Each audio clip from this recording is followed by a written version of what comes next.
Welcome to the Oh Brother Podcast. I'm your host, Dan Smith. Alongside me, as always, my brother from the same mother, Mike Smith. How you doing today, Dan? Good, man. Okay. Starting off with a technical glitch. You froze up. Did I? You all right there? Everything okay? Yeah, Settings good? Okay. I'm good. So Mike, we're back to talk about Heat, the movie Heat from Michael Mann. We're coming up on, as of this recording, I can't believe I got to say I know. the 30th anniversary of this film, starring, of course, Al Pacino and Robert De Niro. Mike, again, for those listening and not watching, Mike is holding up the Heat 4K Ultra HD physical set. I have to say up front, Mike, it's you. I feel a little bit like, okay, so there's this whole mantra in the film by one of the characters, right? And Yeah, it goes something like, "Don't let yourself get attached to anything you're not willing to walk out on in 30 seconds flat if you feel the heat coming around the corner." correct. I think of you when I hear that and when I read that, because you strike me, you're kind of that guy, right? Like every Christmas card, every birthday card, every sentimental piece of whatever I've ever sent you, or you've received from anybody else for that matter, is no longer in your possession because you part with those things. I think I've literally been in front of you while you've opened a card and then you've tossed it in the trash. Probably. There Yeah. was a bit Seinfeld did that on his TV show, and I'm like, I've been doing that for years. Yeah, Seinfeld stole my bit. But I'm not the sentimental type, You're not. and You're I not. don't have any attachments, and I could be on the West Coast tomorrow. Now, what I find interesting as we get into this review and discussion is, ironically, one of these two characters, main characters, Neil McCauley, played by Robert De Niro, Vincent Hanna, played by the great Al Pacino, is not who you'd think would be the sentimental one. I mean, I think of the two, you Right, see Neil McCauley probably more of the sentimental one of the two. If that's a stretch to say sentimental, but you get my point. right. But it's ultimately his undoing It is. It is. with And with a lot of things. yeah.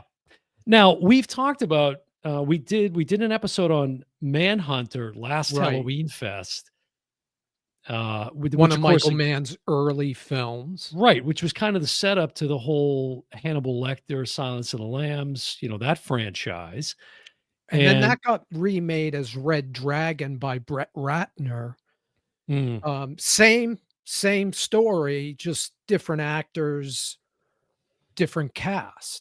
now, for those who may not have seen Heat before, and there's certainly people out there that haven't seen this film before. Now, spoiler alert or spoiler warning, because it would be hard to talk about this film after 30 years without getting into some of the nitty gritty. But the basic premise here is a group of high end professional thieves start to feel heat, if you will, from the LAPD when they unknowingly leave a verbal clue at their latest heist. That's right off of the synopsis on IMDb. So, but watching this film again, and I got to tell you, first of all, I'm really tired. All right, I feel a little bit like Vincent Hanna in that I've been up since 3 this morning. I haven't slept, Wow. and I Sounds like could me. probably use a little fix, a little something to perk me up, like Pacino's character does.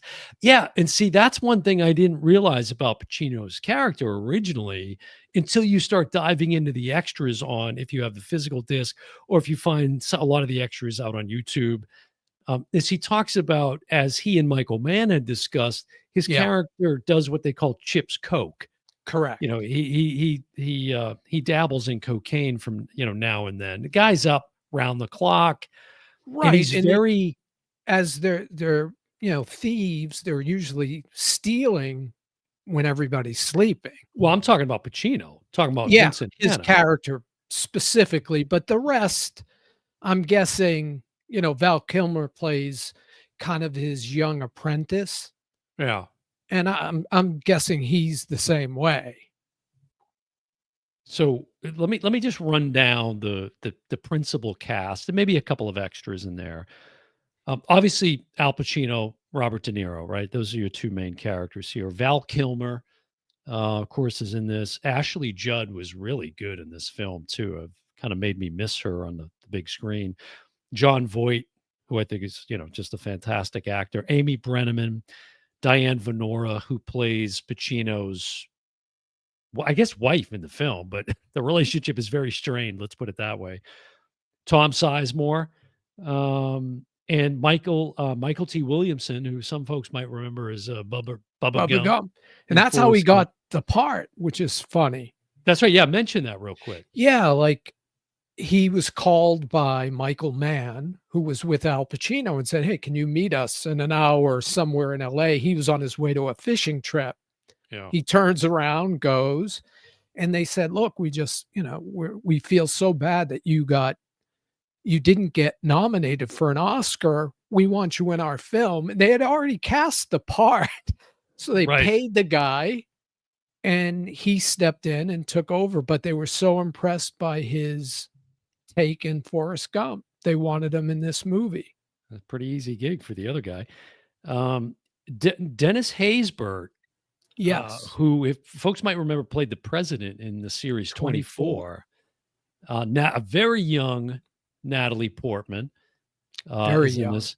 Tom Noonan, who I didn't realize until going back now after having seen Manhunter, and we did an episode on that, as I mentioned, has a role in this as well. He, of course, played what was the character? Dollarhide in Manhunter. Correct. And so he's in this.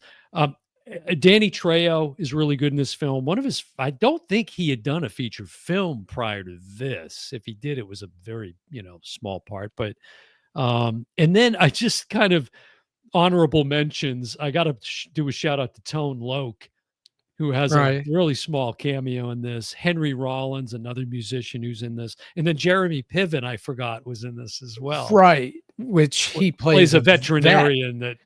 You missed Hank Azaria. I'm surprised you didn't throw Well, I him in hadn't there. gotten there yet. I Oh, okay. actually, yeah, I did mention, I had it written in another, but you're right. Hank Azaria, famous from The Simpsons and so many other things too, Birdcage, and I mean, on and on and on with his resume. But a lot of people would know him as the voice of many of the Simpsons characters. What are a couple of his top voices, Mike, on The Simpsons? Oh, well, he does Moe and Chief Wiggum.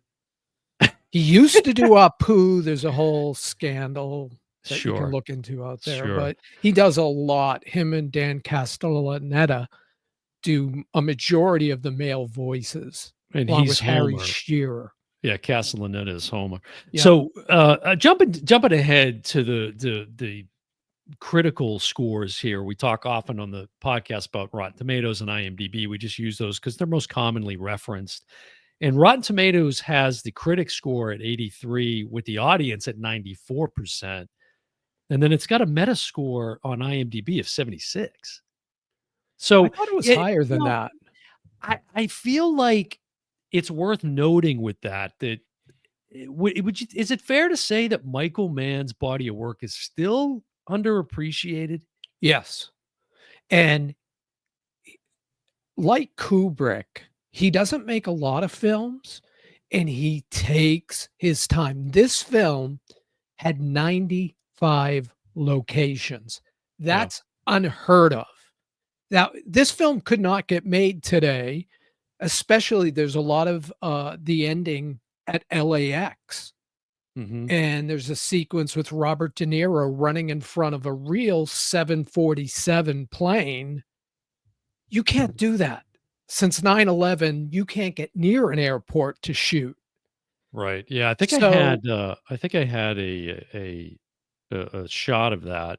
I that believe. sequence, he's being chased by Al Pacino and Right. he's got him on the run, and the only place he can do is run out to the tarmac. Yeah. I know I had it somewhere on here. Let's see. Oh yeah, And Was it It was LAX, it right? was LAX. Which, and they talk a lot about that in the commentary and so forth. Like that's one of the things, right? That you never get permission to do that Never. now post 9/11. It wouldn't Never. happen.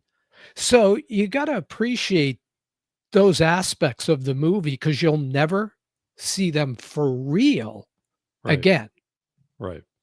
And I think his movies, and this is the sequence, you just brought it up, Yeah. and you can see, is that De Niro or is it Pacino? Because I can't make out the dark figure next to the building.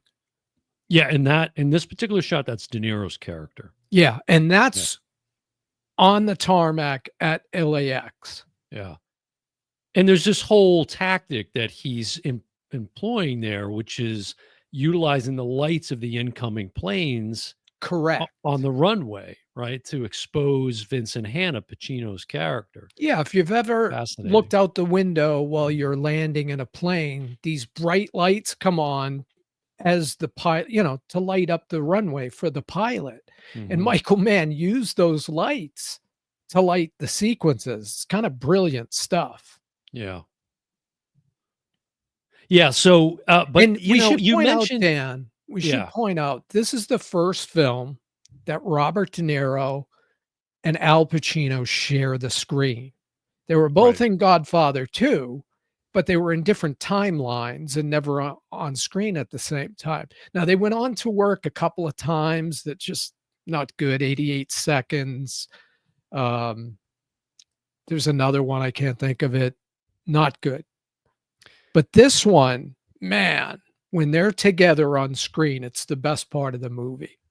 Yeah, and there was a lot of, chatter that wasn't, they weren't really together in the scene, Right. right? There's a They lot of shot talk it about that. separately, and that's Right. talked about in the extras. They shot over the shoulder of each character. Mhm. So when you saw De Niro, you were seeing him from the point of view of Pacino. There they are. There's the two shot, Yeah. but most of it goes back and forth. Right, But and well, that's a this is real not location in LA. in this, Mann had 3 cameras rolling, but you never none of the sequence is shown from this view here. No. It's all over the shoulder Yes. in real time, and I think he says take 11 is the one that you see in the finished film. But Which they didn't rehearse, no. in terms of running through the scene, right? It was, but they, as you point out with Michael Mann, and I'm glad you said that, there are other than Kubrick, I mean, there are very few artists, filmmakers I know that are as not only meticulous, but as deeply researched as he is on the material, regardless of Yes. what it is that he's doing. I mean, he spent years working on this film, and that shot you just, had was at a place called, Madalini's, Kate, which is Kate yeah, Madalini's, which is famous in LA, yeah, and people were like, "No," but if you go there, you see the yeah. picture that you just showed hanging on the Right. wall. It's Kate Mantilini's. It's actually, it's not there anymore. Oh, it's gone now. It closed down in, like, 2014, I believe. So Oh, wow. it's been out of business for a while. I don't know that it's been taken over. I didn't see anything about that, but, I think I can bring that up. Yeah, so here's Kate Mantilini's from, the outside. Yeah, You can see this view. You can see the sign. It says Kate Mantilini. You can see that famous right in the shot. front. Yeah, famous shot. And then also, I thought we could have. I had another image of, of course, we see as we just showed, De Niro, Pacino in that famous scene inside the restaurant, and so here's a shot of. Um, And as you mentioned, there this was is no this is rehear in this is inside, more Yeah, current day. You can't see in this shot. But at the back of the restaurant in this view anyways, if you're looking towards the back and there's like the skylight, you can kind of see. And in the very back, there's a picture of Pacino and De Niro from the shot on the wall there that they had up. Which is kind of yeah. interesting. Yeah. And it's interesting because you mentioned they didn't rehearse, and that was De Niro's because Michael Mann likes to rehearse. Yeah, but I And think they all understood though. And again, it isn't that they just didn't run through the scene line for line, but right. they thoroughly discussed that sequence. Yeah, and the reactions because you're seeing it like you said, there's no two shot. It's over the shoulder and you're seeing one at a time. And as one Right. says something, sometimes he's got the camera rolling on like Pacino and his reaction. Like it was tit for tat. It was like watching a ping pong Right. match. So Right. it's such a good scene. So here you can see this is Michael Mann, In his talking younger to days. talking to Pacino and De Niro in between the filming of that sequence inside Cape Mantalini's. But yeah, that was the whole buildup of the film, right? The first time these guys, of course, The Godfather Part Two, but that was only in flashbacks as De Niro playing His Vito, dad, his technically. dad, right? So it was heavily anticipated, highly anticipated, and even watching it again for the first time, and quite a long time. I haven't seen it in quite a while. It still holds up the magnitude of that because they don't come on screen together until about an hour and a half into the film, and this is a 2 hour and 50-minute film, folks. It's a long film. It's a long investment. But Mike, I really don't think there's much that I would cut out. Like I feel like in this case, because we've debated on the show plenty of times about, especially nowadays, right? Films are like minimum 2.5 hours, Right. and oftentimes a half hour too long, quite frankly, in many of those cases. But here, m- almost everything, in my view, serves a purpose to move the plot forward, I think, or Uh, is part of playing out the various characters' story arcs. yes, because they all have different arcs and they all hit different places at different times.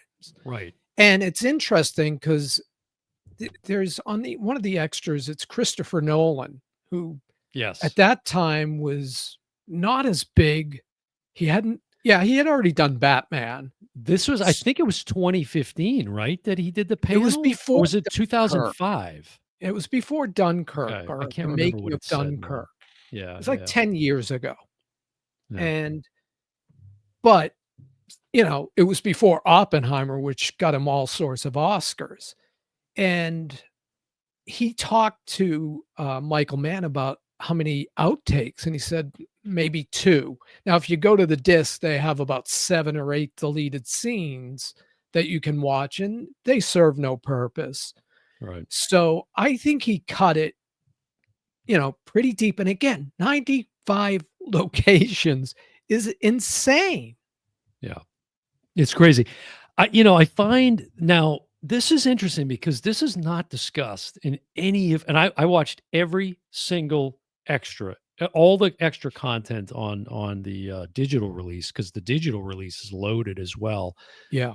And you know, there's no mention, Mike, of the famous North Hollywood shootout Correct. That that happened took after the film. two years Yes. after the film's release. I was living in San Diego at that time, That's right. and it came on the news, and it was like people were saying, "This feels like heat." Well, there's absolute, and I don't know, maybe it's written somewhere, but that there was an influence there. There had to be because in it you I'm not condoning this or whatever, but you can certainly see it on YouTube. It's out there. It was filmed, right? Because of the Right. helicopters and everything. This is a 44-minute shootout that took place. There was over 2,000 rounds of ammunition exchanged between two guys, Yes. two bank robbers, and the police. Now, at that time, in 1997, the police were not heavily armed with semi-automatic rifles and all of these different the things they have today, right? They're basically Right. like your local police force has like SWAT level gear. And but at that time they were very ill-equipped, let's And say, you're because talking in real life now. You're not in talking real life, movie. in real life, Yes. Yeah. correct. And And when but you these two watch guys, much like in the film, it was very well thought out, Mhm. right? Very meticulously thought out. They had body armor. They were wearing different plates of body armor. They had watches sewn into the back of their gloves so they could monitor the response time of the police, which they knew was Yep. about 8 minutes at that point, and a lot of parallels to the film. The only thing more crazy I saw when I was in California was a tank being stolen Yeah, by I a remember that. criminal driving literally 5 minutes from where I live. Right. I Like, remember I that. drove there to go to the gym every day, and a tank comes, And, what are you crazy. gonna do, right? As you saw in that, if anybody's ever seen that footage, it's like you don't just pull over a tank. And the other thing is, it was such a long stretch of shooting that there was no way to shut everything down, so people were literally having their lunch Mhm. watching this go down You're talking about the sequence in Heat in now. the movie.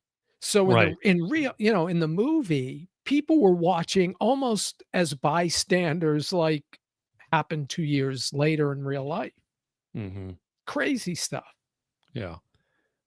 And this is you can see this is some of the footage from that sequence in Yeah, the and film this there. is This them is exiting a bank, right, and they're and trying to get away, and they are totally outmanned.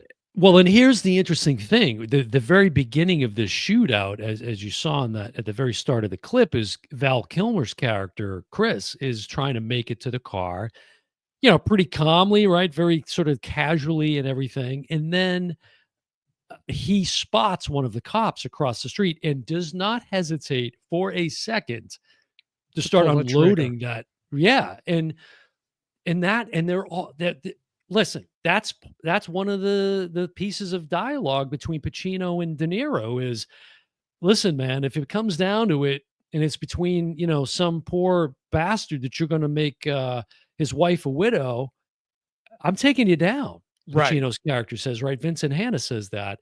And De Niro, same thing. He says, well, if Delivers the it shoe's on right the other back. foot, right? So, Because, when they meet, and by the way, this is based on a real life story in mhm, Chicago, where right. Michael Mann lived for about 10 years.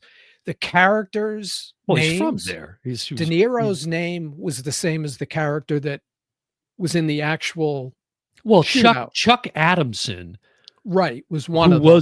who was the real Vincent Hanna, Right. Chicago police officer who was also a consultant on the film, has been a longtime friend of Michael Mann's. Yes. He's the one that gunned down the real Neil McCauley, I think in 1963.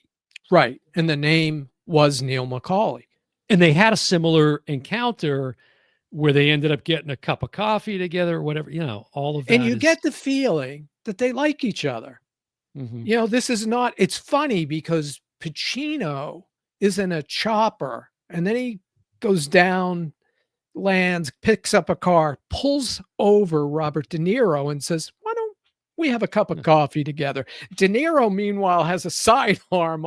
He's ready to blast. It's right under his leg. Yeah, ready to go. Yeah. So the two of them go have coffee, which we've already seen, and you get the feeling they respect and like each other. Well, and they do, and I think what it is as Mann describes in the commentary for the film is they're the only two guys in that moment, and certainly the climax of the film that understand each other completely.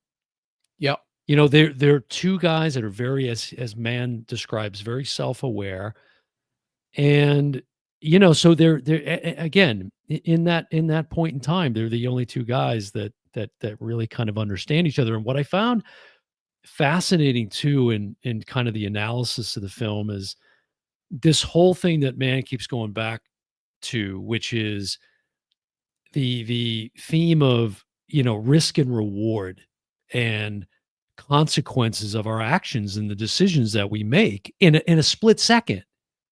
And Yep. and and each of the characters in the film, you see that play out.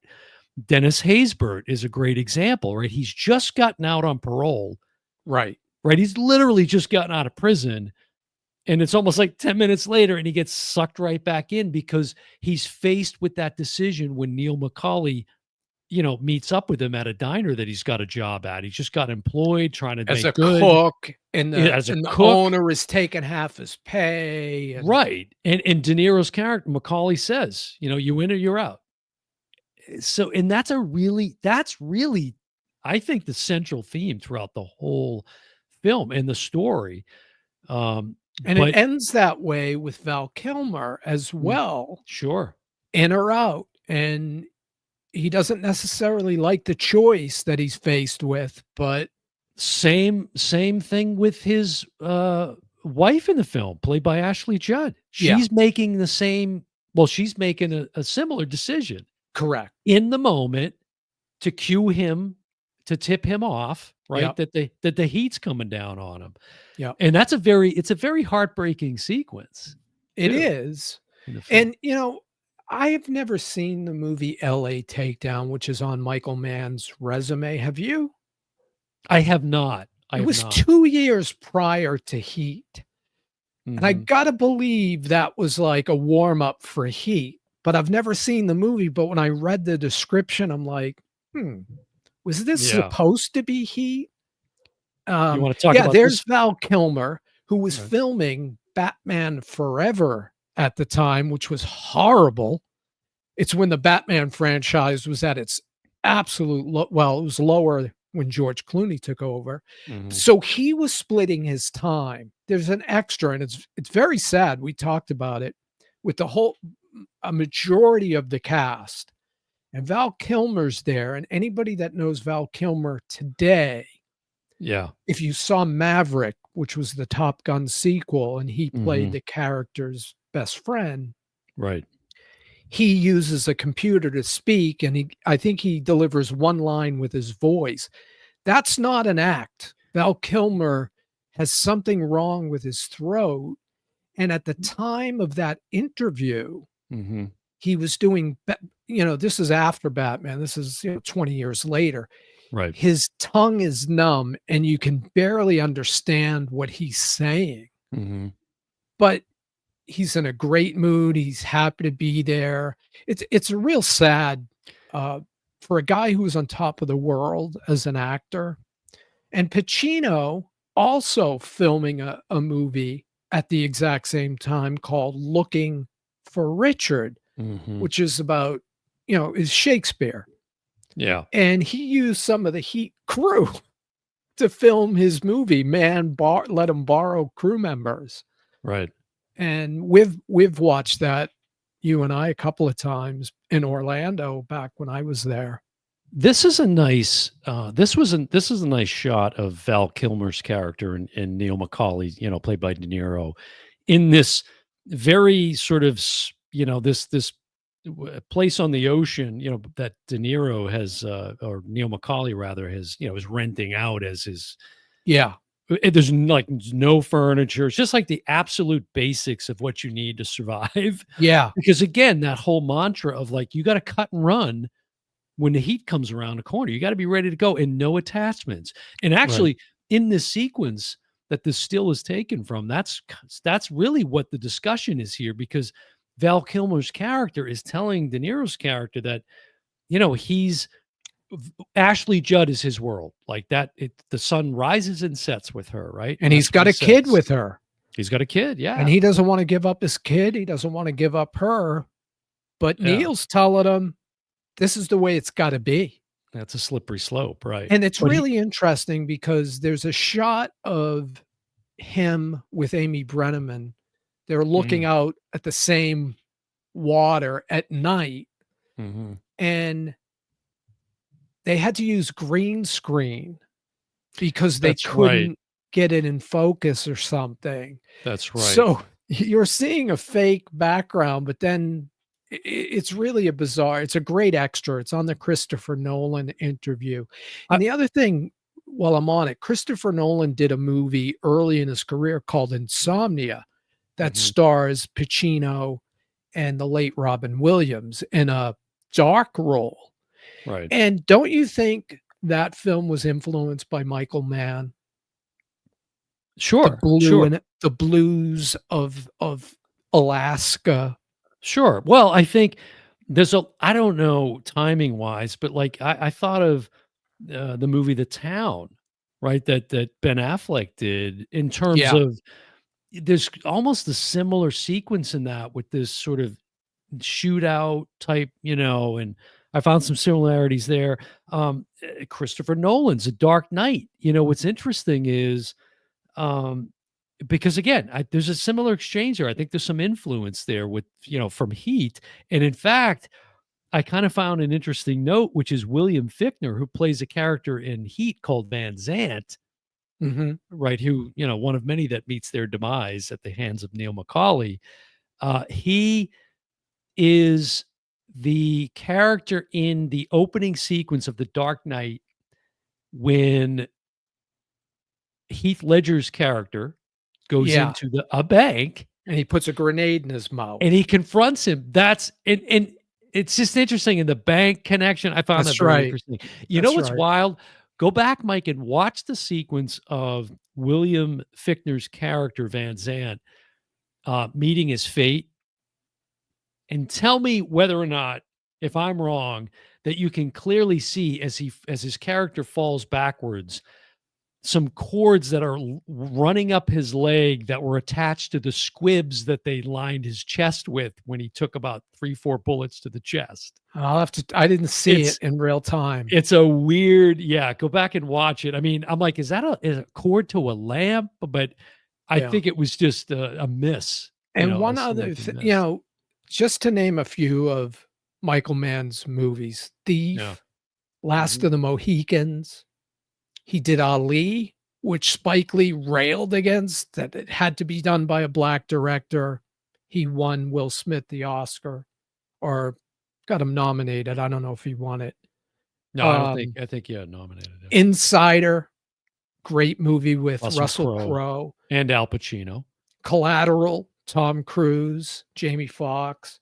Right. Miami Vice, not my favorite, Well, probably my least favorite film, he's also one of the creatives behind Tokyo Vice, a great which show he on executive Max. produced it, and he and this is a show, Tokyo Vice is a show Great on show. Cinemax Great or show. Max, Mhm. and it's fantastic. It's great. Who's the young actor? Angel, uh, He was in West Side Story. He was Ascot? also in Baby Angel Driver. Ascot. I'm probably saying it wrong, Terrible, terrible, yeah, but pronunciation, but people will know who I'm talking about by yeah, saying that, but that's a great series. If you haven't seen it, and I'm yeah. so bummed they didn't You're continue. welcome. I turned you on to it, but You anyways, did, and I did. I also wanna gotta point out we're reviewing our Funko selves are reviewing the film To Live and Die in LA, and do you know why I'm bringing that up? I don't know what you're talking about. Okay, To Live and Die in LA is right back here. It's a movie that Oh, I I thought see what you're until saying. yesterday, I thought was shot by Michael Mann.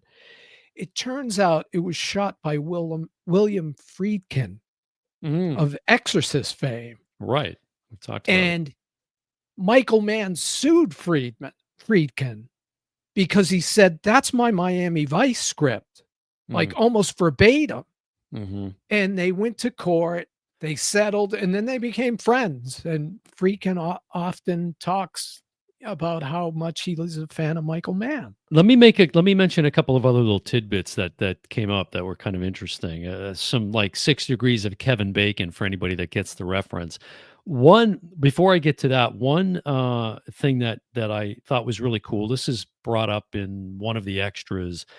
Is there's a really great shot of De Niro's character Macaulay coming into that oceanfront place that he lives at. And again, as you said, the color palette of Michael Mann is very prominent throughout the film. It's one of his signatures, along with Streets That Are Wet. And Uh, you gotta add Spinodi, his and DP, to that. absolutely, Dante Spinotti is great in this. He's done almost every one of Michael Mann's films, including Mike, the recently panned Alto Nights, the Alto Nights, also We haven't starring De seen it Niro. yet. This likely would have been that episode, Yeah, but it tanked lots so of poorly. greens and blues, etc., with the color palette. So yeah, shout out to Dante Spinotti. But this shot here that you see in the film that I'll put up was inspired Michael Mann was inspired by this painting called Pacific by Alex Colville, which was um, done in 1967. Wow. So it's a really nice sort of comparison here between the two images. I thought. Yeah, Yeah. definitely. Had you seen that portrait, that I painting? did not. I have Yeah. not seen that. That's Yeah, the he first talks time. about it, but I looked it up. It's very, very cool. So, but that on the left there, you see that's just classic Michael Mann right there. Yeah, the That way look. he makes that blue so blue. So blue. And again, I Now, think you see it in Christopher Nolan's work. and you'll see it here in this shot I'm gonna show now, but I'm bringing this up for another reason, and there's another connection here. So this here is a shot of you see Vincent Hanna, Michael T. Williamson in this shot as one of the other detectives. Mhm. And then on the right-hand side, I forget the actor's name, Mike, but does he look familiar to you? Yeah, I know who it is. Who is I it? don't know his name. Who is it, Mike? Tell me. Well, Oh, I'm you're looking it I'm up right looking it up now. as we speak. Oh, So he's that character is or that gentleman's name, as I will see right now, is Wes. I apologize, it's Studi or Study. I'm not sure which one.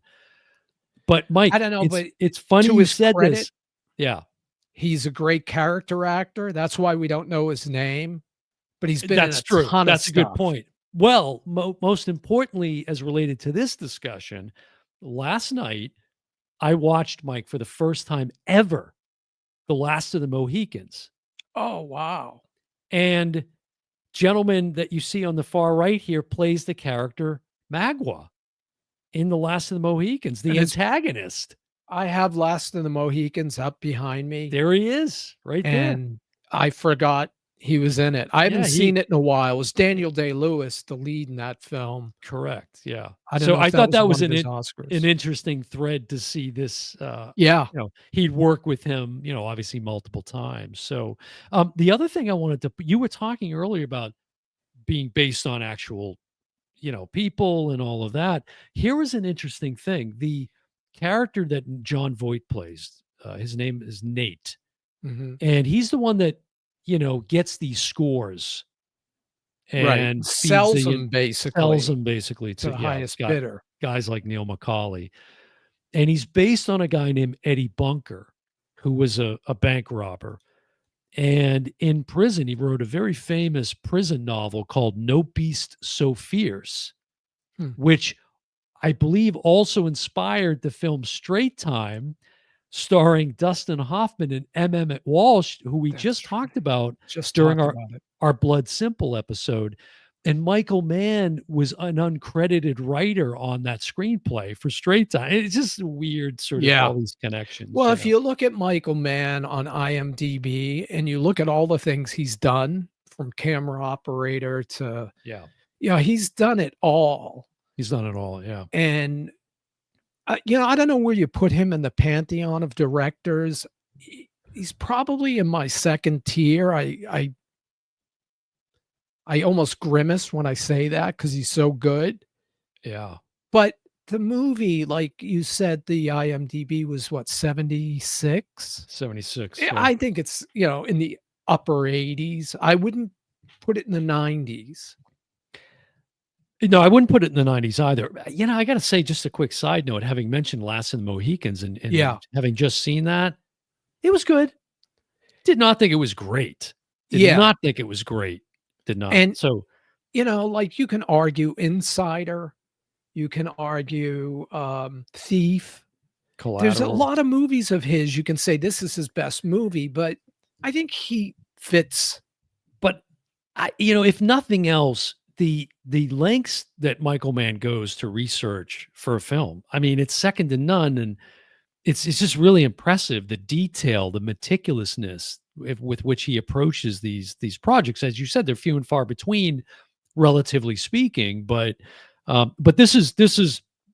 I mean, I would consider this his best. I don't know if you would put Manhunter above this, but I think no, I think this is his most polished work. sure. Visually, it's Yeah. stunning. Hmm. There's a few story hiccups here and there, but What any favorite scenes? Any standout sequences? well, obvious the sequence between the two. Aside from that, yeah, that's the obvious. Aside from that, it's a weird sequence. Tom Sizemore's running. They all split. Oh, When the yeah, heat comes down, they all split. right. And Tom Sizemore's trying to get away, and he's going through these fountains, and he trips, and he falls, flat on his face, and then he gets up and he starts running again.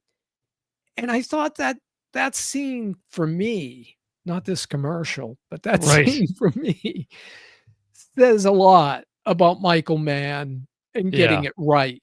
Like, these things don't go down flawlessly. People fall and trip, and to show that, I love that sequence. I always think of it when I think of this movie.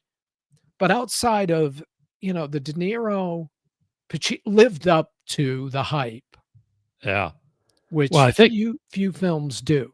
I think I have, I think I have that. I can bring that up real quick, just since The we're Tom talking about Sizemore it. clip, and Tom Sizemore is kind of a B movie actor. This is kind of out of his But this was a great sequence because look, he thinks nothing of scooping up this young girl as he's using her making for his cover. yeah, as he's making his getaway, and so it's a great sequence that you're talking about where Pacino, And Vincent Hanna again, as closes you in on mentioned, him. the themes of do it or not. That's it. Pacino's That's faced it. with it right there. He's Yeah. holding a kid. He's got Right. about an inch of a window. Do you do it All right. or not? And Pacino gets his usual opportunity in this film to deliver a couple of lines like only Al can do, right? It's the one where he's in this place called Dogtown and he's talking to this informant and he's being really a different side of the character that he's playing in this particular sequence, trying to psychologically throw this guy off and trying to get information from him and everything. And it's the one where he's just talking sort of normal. And all of a sudden he just slams his hands on the counter or whatever, the table, right? Give me Give some. me all you got. Give me all you got. Yeah, it's one of the great ones. And then as he's walking out of that sequence, the conclusion of that is him, don't waste my time. Yeah. He drops a little MF there. He's And got then, a of course, register that few can reach. we'll talk about the one between him and Hank Azaria because Hank Azaria had no idea that this line was coming Yeah. from Al in this particular sequence. The whole sequence, Al is just riffing. Yeah. And he's And saying, he's like, why did I get mixed up with this broad? That's Hank Azaria's talking character. about And Ashley Pacino, Judd's character. yeah, Pacino goes, because she's got a great, I won't say it, but She's got a great behind. yeah, great Exactly. behind. So there's a lot of, it's in a strange way, there's some humor in it, but it's again, to me, listening to the commentary, the more striking thing is not the action and all of those different things. It's all of these arcs the characters are going through. I mean, so many characters and they all are going through Yeah. these very well developed arcs. But again, that whole idea about risk and reward and making decisions in the moments and the consequences of our actions. I mean, that again to me is the meat of And it's that the meat of location, Heat, Mike. yeah, that location you were talking about with the dog kennels that he's walking through, that's one Dogtown, of the yeah. 95 locations, a real location. They had real pit bull fights that people would bet on That's in right. that spot, That's right. and they gave him permission to walk through. And You mentioned again, just to kind of further illustrate the color palette of Michael Mann in the movie Heat. Here is you had mentioned Amy Brenneman's character, and here's Amy Brenneman and a sequence between. It was a shot between her and Neil McCauley's character in the yeah, film, but and you can again, you it's see the very blues and warm. Yeah. yeah, yeah. Yeah, very typical.